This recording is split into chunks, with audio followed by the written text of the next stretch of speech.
Assalamualaikum warahmatullahi wabarakatuh.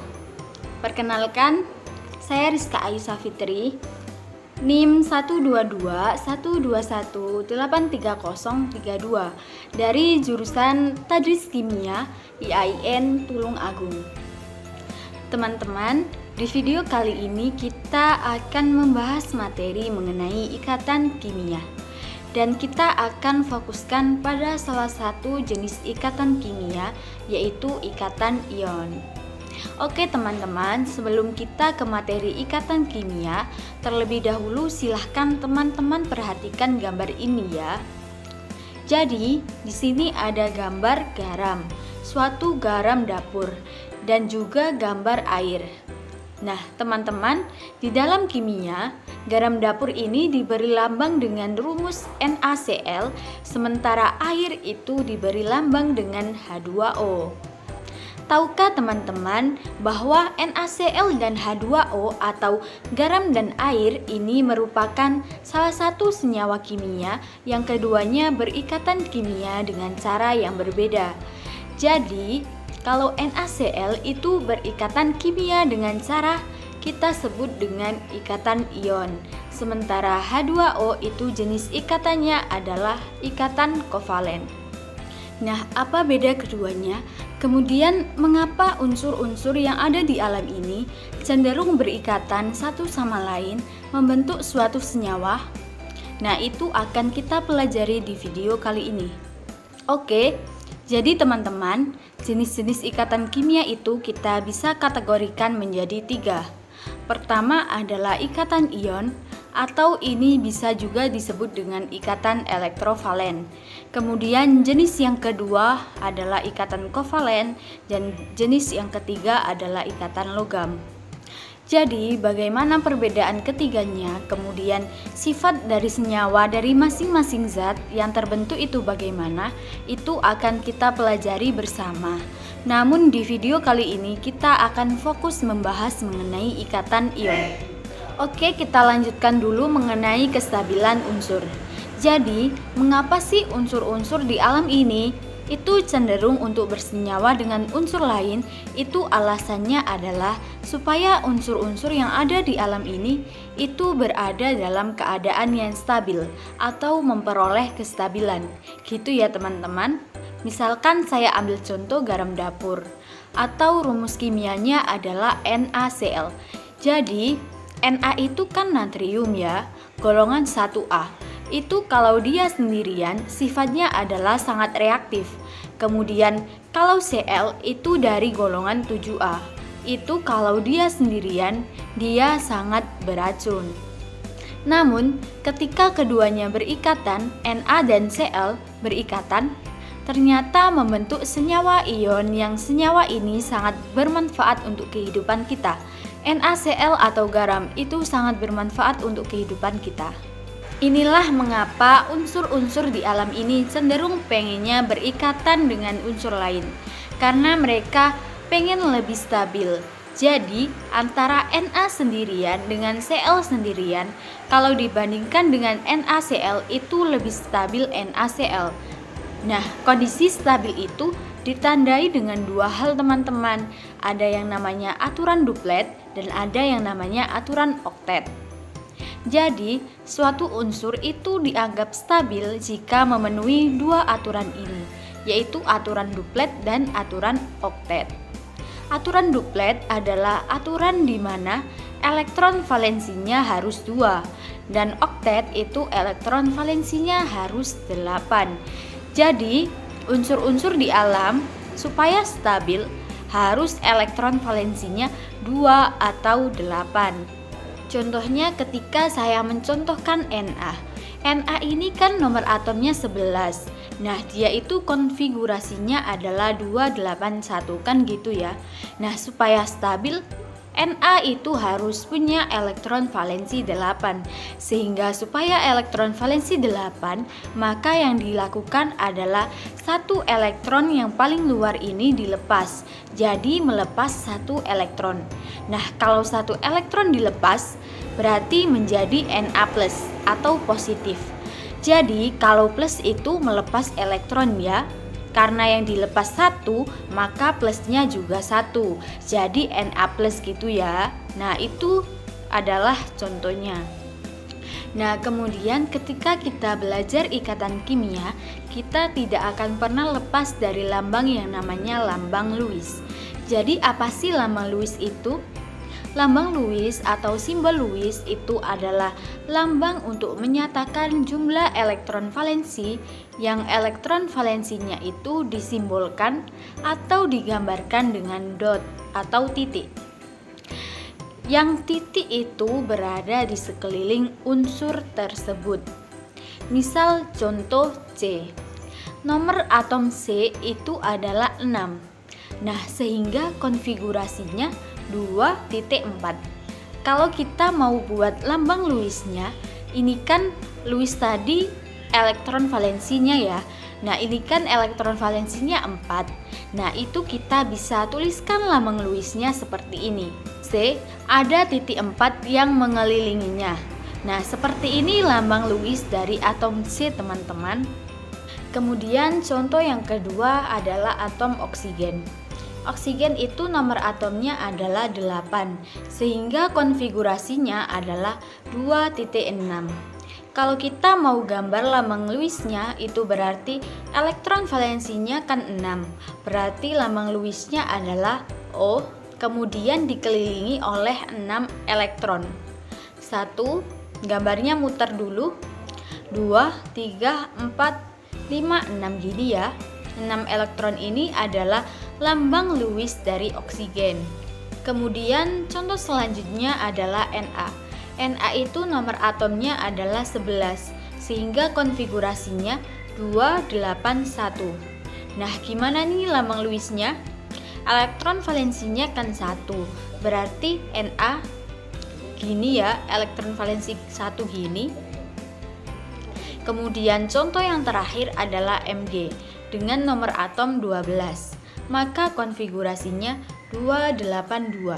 Nah, elektron valensinya adalah 2, sehingga lambang Lewis yang kita bisa gambarkan dengan Mg punya 2 elektron yang mengelilinginya. Oke, seperti ini teman-teman. Kemudian kita lanjutkan ke ikatan ion. Apa sih yang dimaksud dengan ikatan ion? Ikatan ion itu adalah ikatan yang prosesnya terjadi serah terima atau transfer elektron. Jadi ikatan ion ini nanti beda jauh dengan ikatan kovalen ya.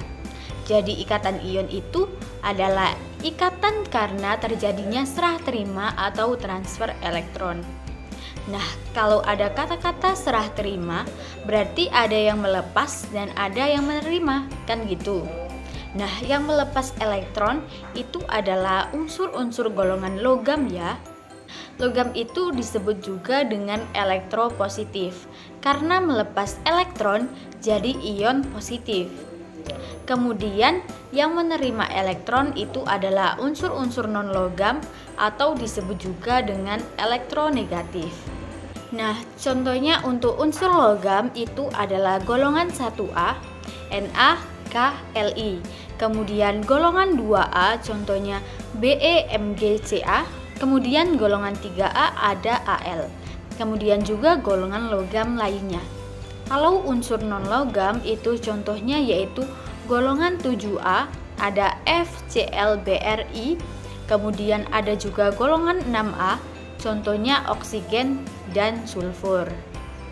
Kemudian teman-teman kita ke bagian selanjutnya yaitu mengenai bagaimana pembentukan ikatan ion. Di sini saya contohkan NaCl. Nah, bagaimana pembentukan senyawa NaCl yang termasuk senyawa ion? Nah, kita akan pelajari bersama. NaCl itu terdiri dari Na dan Cl kan? Na itu nomor atomnya 11, sehingga konfigurasinya adalah 281. Nah, supaya stabil atau punya elektron valensi 8, nah Na itu harus apa? Melepas 1 elektronnya. Kalau melepas 1 elektron, maka dia akan menjadi Na+. Konfigurasinya 2.8. Maka ini sudah stabil karena elektron valensinya sudah 8. Kemudian Cl Cl itu nomor atomnya 17, berarti konfigurasinya 287. Nah, supaya stabil, apakah Cl itu harus melepas 7 elektron atau menerima 1 elektron? Kalau Cl itu untuk melepas 7 elektron itu kan susah banget gitu ya. Jadi Cl itu lebih suka menerima 1 elektron biar elektron valensinya 8. Gitu ya, jadi menerima 1 elektron. Nah, kalau menerima 1 elektron berarti dia menjadi Cl-. Berarti konfigurasinya 2.88. Nah, ini sudah stabil. Nah, sehingga proses yang terjadi yaitu Na+ dan Cl-. Ini menjadi NaCl. Nah, kalau digambarkan struktur Lewisnya itu akan menjadi Na itu plus dan Cl itu minus. Kalau Cl minus berarti punya 8 elektron valensi. Kan aslinya tadi 7, tapi karena sudah berikatan dengan Na jadi 8 ya. Berarti ini 1, 2, 3, 4, 5, 6, 7, 8. Nah, ini tadi prosesnya itu 1 elektron dari Na diberikan ke Cl ya. Jadi kan tadi menerima 1 elektron. 1 elektron ini adalah 1 elektron dari yang dilepaskan oleh Na. Sehingga ini 1 elektron dari Na diberikan ke Cl. Itu ya prosesnya. Ya, sehingga ini yang terjadi, lambang Lewisnya adalah seperti ini. Na+ nggak punya elektron karena elektron sudah diberikan ke Cl, dan Cl-nya minus punya 8 elektron. Penjelasannya seperti itu teman-teman. Oke, kita lanjutkan ke sifat senyawa ion. Sifatnya ada beberapa. Sifat yang pertama adalah senyawa ion memiliki titik jiji dan titik leleh relatif tinggi. Jadi ini disebabkan karena dari struktur senyawa ion yang dia merupakan struktur kristal.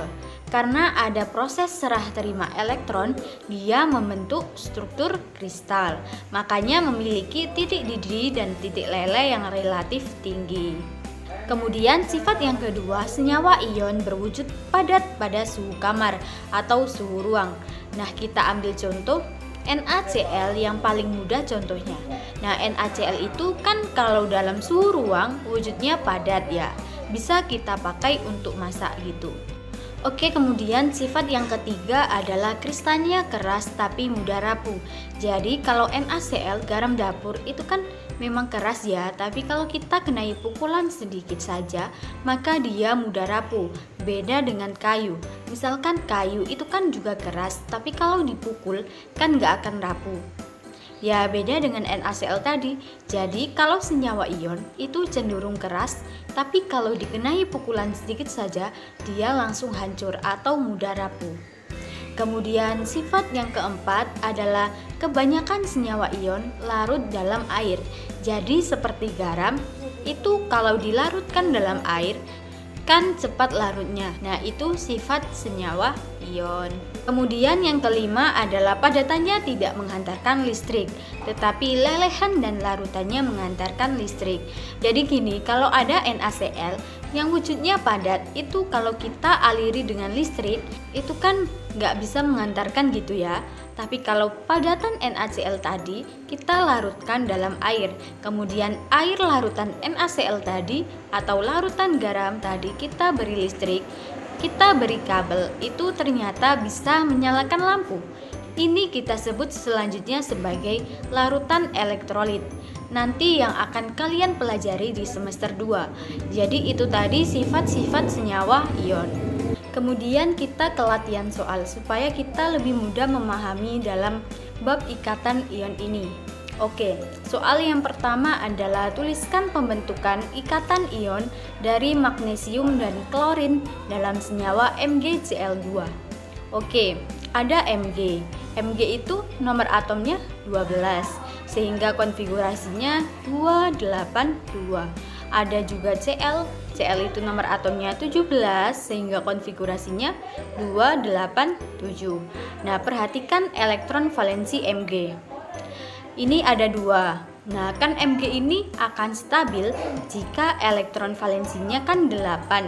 Sehingga yang dilakukan Mg adalah melepas 2 elektron terluarnya ini Jadi ini dilepas ya, supaya elektron valensinya jadi 8. Sehingga kalau ada 2 elektron yang dilepas, maka dia akan menjadi Mg berapa plus?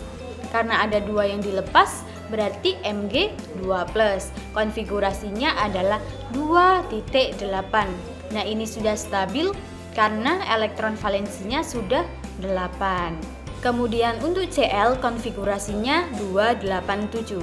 Ini kan elektron valensinya 7. Supaya jadi 8, dia akan lebih mudah menerima 1 elektron dibandingkan melepas 7 elektron, kan begitu. Jadi, dia ini akan menerima berapa elektron tadi? 1 elektron, supaya ini jadi 8. Sehingga karena dia tadi menerima 1 elektron, maka dia akan menjadi Cl- dengan konfigurasi 288. Oke, paham? Sampai sini ternyata Mg tadi melepas 2 elektron, sementara Cl menerimanya cuma 1. Nah, padahal ini supaya mereka sama-sama bisa memberi dan menerima, itu kan yang diberikan dengan yang menerima jumlahnya harus sama. Nah, sehingga Cl-nya ini dikali dengan 2.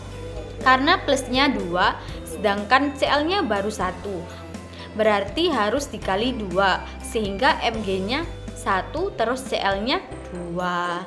Sehingga menjadi MgCl2. Gini ya. Nah, kalau mau kita gambarkan struktur Lewisnya dari MgCl2, maka gambarnya akan menjadi seperti ini teman-teman. Mg tadi berapa plus? 2 plus. Kalau 2 plus berarti dia sudah nggak punya elektron yang di sekeliling, kan? Lalu mengikat Cl. Cl itu minus ya tadi, berarti elektronnya 8. Gini. Ini dikali 2 berarti 2 Cl min. Gitu ya. Lalu kita ke latihan soal yang kedua. Diketahui unsur-unsur P, Q, R, S, dan T dengan nomor atom berturut-turut 12, 13, 14, 15, dan 35. Ikatan ion dapat terjadi antara atom-atom unsur titik-titik. Oke, kalau ditanya ikatan ion itu akan terjadi antara unsur yang mana, berarti kan kita harus tahu dulu konfigurasinya. Kemudian siapa yang melepas, siapa yang menerima, kan kita harus tahu. Maka kita bisa mengejarkan soal ini dengan cara menuliskan konfigurasinya dulu masing-masing. P itu nomor atomnya tadi 12, berarti konfigurasinya kan 282. Kemudian Q nomor atomnya 13, konfigurasinya 283. R nomor atomnya 14, konfigurasinya 284. S nomor atomnya 15, konfigurasinya 285. Dan T nomor atomnya 35, konfigurasinya 28187. Nah, ini ditanya mana yang bisa menjadi atau berikatan secara ionik, sehingga kita butuh ada yang melepas elektron dan ada yang menerima elektron gitu ya. Sehingga kalau kita lihat dari unsur-unsur ini, yang cenderung melepas elektron adalah yang P. Karena elektron valensinya 2, supaya 8 kan dia harus lepas ya, dilepas 2 gitu. Dilepas 2 elektron. Nah, Q juga bisa. Nanti tinggal pilihannya yang mana yang tepat. Gitu ya, supaya 8. Kalau yang R, elektron valensinya 4, itu nggak bisa karena 4. Yang S, elektron valensinya 5, cenderung menerima gitu ya. Sementara yang T itu elektron valensinya kan 7, berarti dia juga cenderung menerima 1 elektron. Nah, sudah berarti yang bisa membentuk ikatan ion adalah kita lihat dari opsinya saja ya. Yang A itu P dan Q. P dan Q nggak mungkin karena ini sama-sama melepas elektron. P dan Q nggak mungkin bisa berikatan ion, kan sama-sama melepas ya. Kemudian yang B, Q dan R. R itu nggak bisa karena 4 itu nanti ikatan kovalen. Yang C juga nggak bisa karena ada R. Yang D, P dan T. P itu melepas dan T menerima. Betul ya? Jadi P melepas 2 elektron, T menerima 1 elektron. Nanti jadinya kalau P dan T berikatan itu jadinya PT2. Karena ini 1 dikali 2. menerima 1 elektron sehingga harus dikali 2. Kemudian kalau yang E, S dan T nggak mungkin ya karena menerima semua. Oke, jawabannya berarti yang D, P dan T. Seperti itu ya teman-teman. Untuk bab ikatan ion nanti di video selanjutnya kita akan membahas mengenai ikatan kovalen. Oke teman-teman, tetap semangat belajar. Terima kasih dan wassalamualaikum warahmatullahi wabarakatuh.